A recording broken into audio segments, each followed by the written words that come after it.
बच्चों,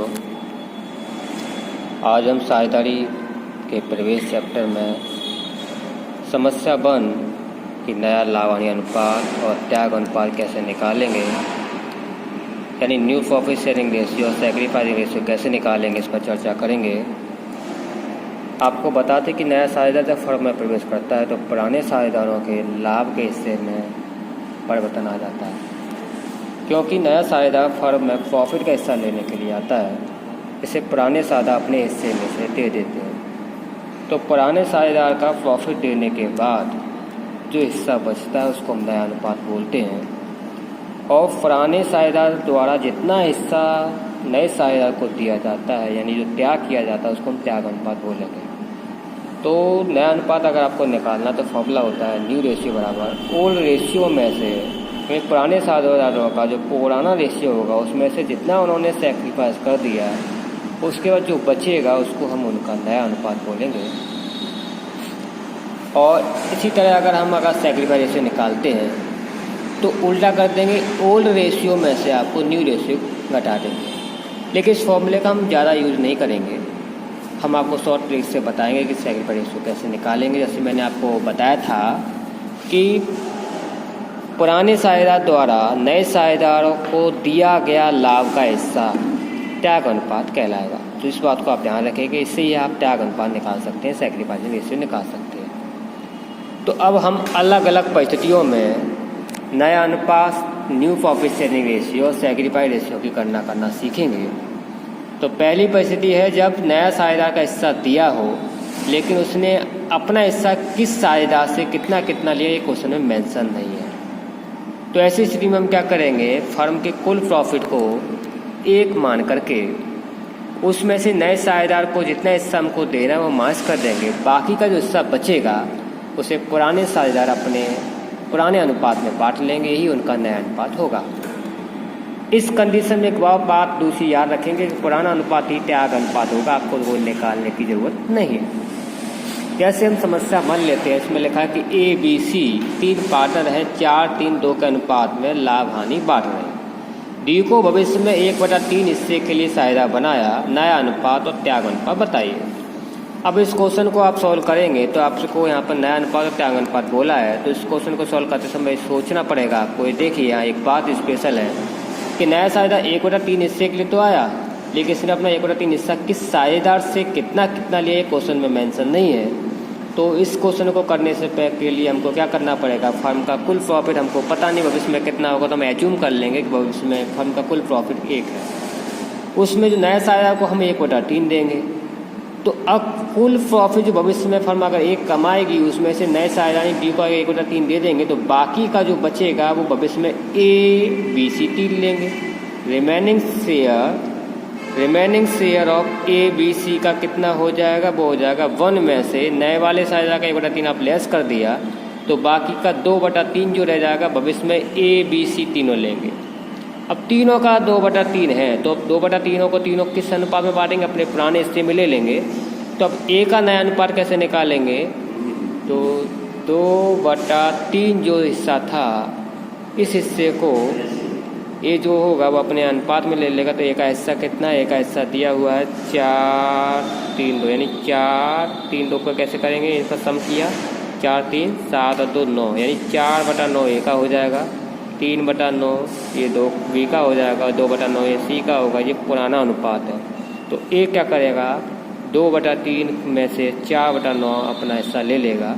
तो करने के बाद कितना है, 4 2 8 3 9 27, यानी 8/27 आ गया A का।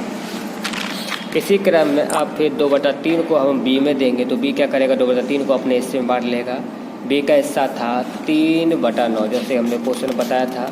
B का हिस्सा कितना है, 3/9, जैसे क्वेश्चन लिखा हुआ है 3/9 हो जाएगा, क्योंकि 3 सब सम कितना है 9, तो 3/9 ये हो जाएगा, 4/9 ये हो जाएगा, 2/9 ये हो जाएगा।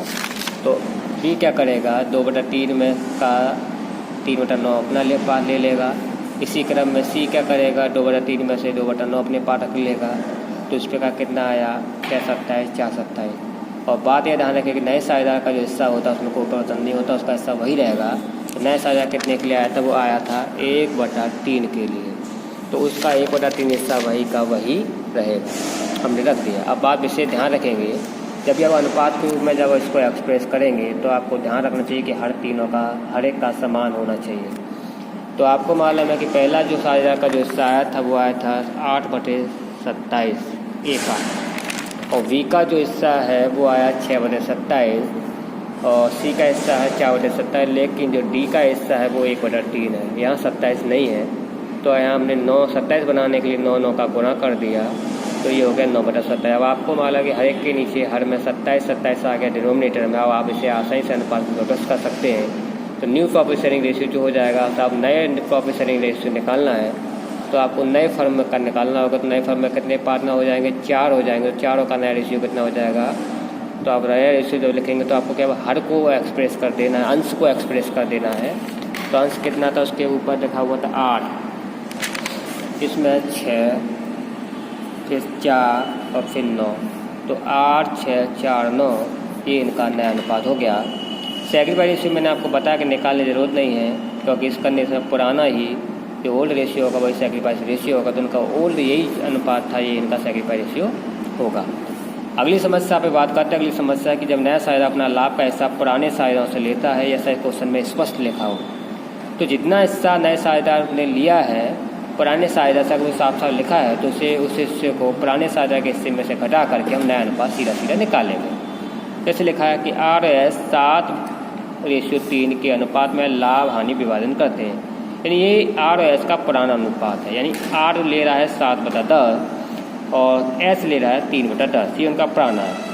T की फर्म में एंट्री हो जाती है नए साझेदार के रूप में, और R से उसे 2/60 और S से उसे 1/60 हिस्सा मिलता है।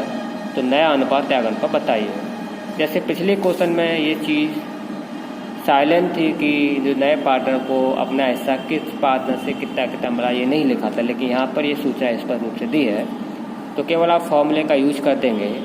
तो न्यू रेशियो कैसे निकालेंगे? फॉर्मूला लगा देंगे, न्यू रेशियो बराबर old ratio minus sacrificing ratio.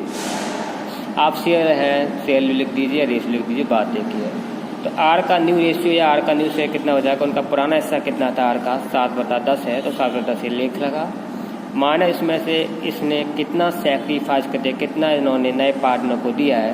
तो R ने दिया है 2/7, 2/7 माइनस कर दिया। S ने अपने पास से जो दिया वो दिया 1/7, तो S का जो पुराना हिस्सा था 3/10, यानी ये लिखा हुआ है 3/10 में से इसने 1/7 दिया है, तो 1/7 माइनस कर दिया। माइनस करने के बाद आपने देखा होगा ये आया 29/70 और ये आया 11/70। तो उसका एलसीएम करना है, घटाना तो आप जानते होंगे, ठीक। उसके बाद T का जो हिस्सा है, आपको मान लें कि एक नया साझेदार है, तो नए साझेदार के हिस्से में कोई पता नहीं होता। तो नए साझेदार को मिला कितना? तो R ने कितना दिया है? ये दिया है। S ने कितना दिया है? इतना दिया है। तो यही जो होगा, यही ये है ना, यही नए साझेदार का हिस्सा होगा। आपको करना है कि आपको 2/60 R ने दिया था S को, R ने दिया है T को, और S ने कितना दिया T को? 1/60। दोनों हिस्से को जोड़ देंगे आप, दोनों हिस्सों को आप जो जोड़ देंगे तो कितना आएगा? क्योंकि हर समान है इसलिए आसानी से जो सकते हैं हो जाएगा 3/7।